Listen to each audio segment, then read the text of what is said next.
first video of this series, we described how the law on illegal working has been updated and that it's subject to stricter enforcement with heavier penalties, as much as £20,000 per illegal migrant, and potential criminal liability.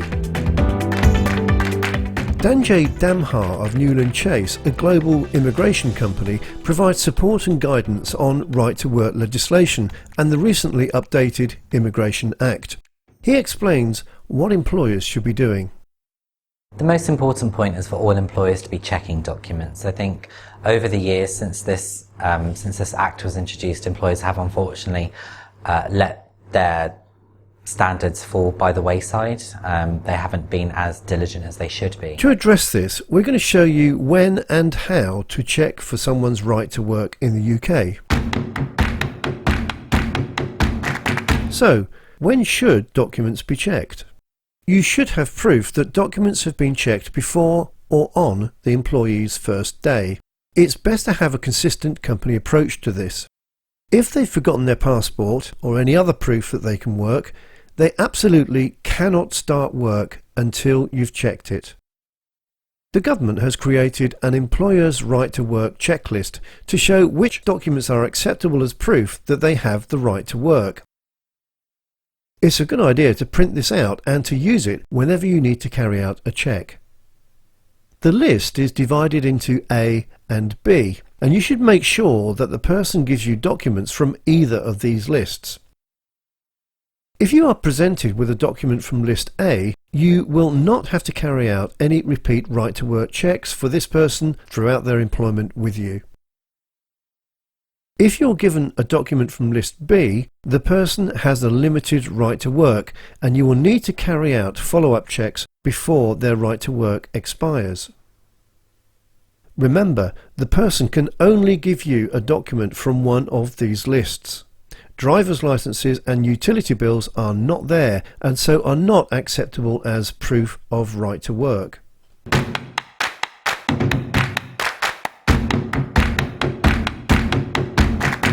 Check that each document is genuine and that it's an original and not a copy. Also, be aware of any telltale signs of tampering, alterations or discrepancies on visas and passports. Here are some things to be on the lookout for while checking a passport. On this ID page, you'll notice a few things. The photograph is too large and looks obviously stuck on instead of embedded in the page. The typeface looks inconsistent. You should also ensure that things like name spellings, dates of birth and birthplace all correlate to any other documents they may have presented. If you spot a discrepancy, for example if someone who looks in their 20s gives you their passport and it says that they are 50 years old, alarm bells should start to ring. Perhaps a surname doesn't match up across documents due to marriage or a name change. In this case, you should ask for a copy of the marriage certificate or change of name deed.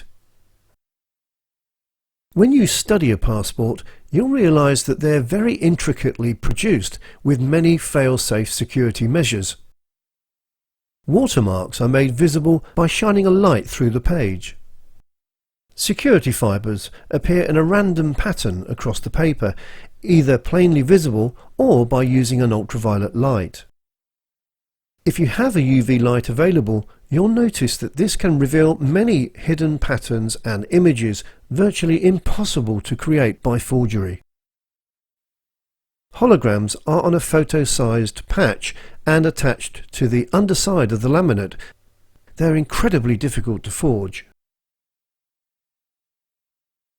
Look at the entire cut and binding of the passport. Pages should be clean cut with no wrinkles or other pages added after printing. Also check that the pages are all of the same paper type and weight. There are things that you should be careful about when checking the details of people from outside the EEA.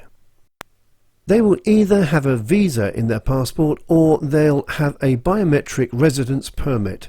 You'll need to check that these documents are current and allow the person to do the job you're employing them to do. Remember that a visitor's visa is not a work visa and does not grant any right to work in the UK at all. If an employee is on a dependent visa, for example if they are the spouse of a British or EEA country national, they are allowed to work in the UK without restriction. However, they must inform you of any changes to their circumstances, such as a divorce, in which case their visa status may be cancelled and they may need to apply for a separate visa. If you're unsure about someone's right to work, their visa, their biometric residence permit or any other documents, you should seek advice and contact your HR department if you have one, or use the Home Office's employer check-in service. Just type in ECS check or biometric residence permit check into the search box of the www.gov.uk website and you'll find the right page. The checking service can take around 4 to 7 days and it's designed to be used before the person starts work, so don't employ them until after you have received the results of the check.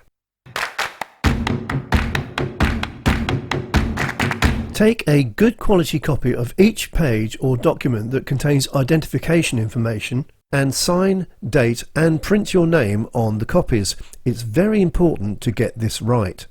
You need to keep these copies for the whole time they're employed with you, safely locked away on file, and for up to 2 years after they've left the company.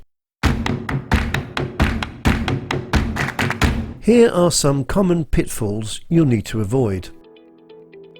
Not taking copies of relevant passport pages or other documents, or making copies that are unclear. Not checking that the document allows the actual employment in question. Failing to ensure the person checking them signs and dates the copies on every page, not just on the first page.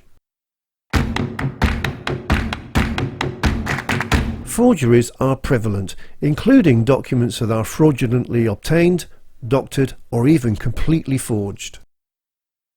If you think you've spotted a potential forgery, ask for a new meeting to see additional documents to confirm your suspicions. Then contact your Human Resources Department if you have one, or the Home Office who will take further steps. Never confront the individual with your suspicions, as this could lead to aggressive behaviour. Remember, the onus is on you, the employer, to be satisfied that documents provided as right to work evidence are genuine. So what happens if an employer employs an illegal worker? Well, the penalties can be quite harsh. Employers can be fined up to £20,000 per illegal worker, and the person carrying out the checks could be open to potential criminal liability. However, if a company can demonstrate that it has carried out these checks properly and show that it's acted cooperatively with the Home Office should an investigation take place, these fines may be reduced or even defended altogether. That's why it's so important to have those good quality signed and dated copies of documents safely filed away. Right to work checks are important to carry out properly to ensure illegal workers are not employed. The key thing is to really be checking the documents and making sure you're satisfied with the validity of them and making sure that they do appear to belong to the holder.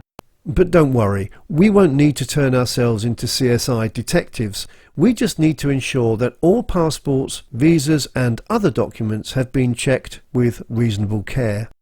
But you should remember, details and laws can change frequently. To be sure you've followed the right process, use the employer's right to work checklist provided by the Home Office. This can be accessed by visiting www.gov.uk and searching an employer's guide to right to work checks. Also, if you haven't done so already, don't forget to view the first video in this series, Right to Work, a Brief Guide.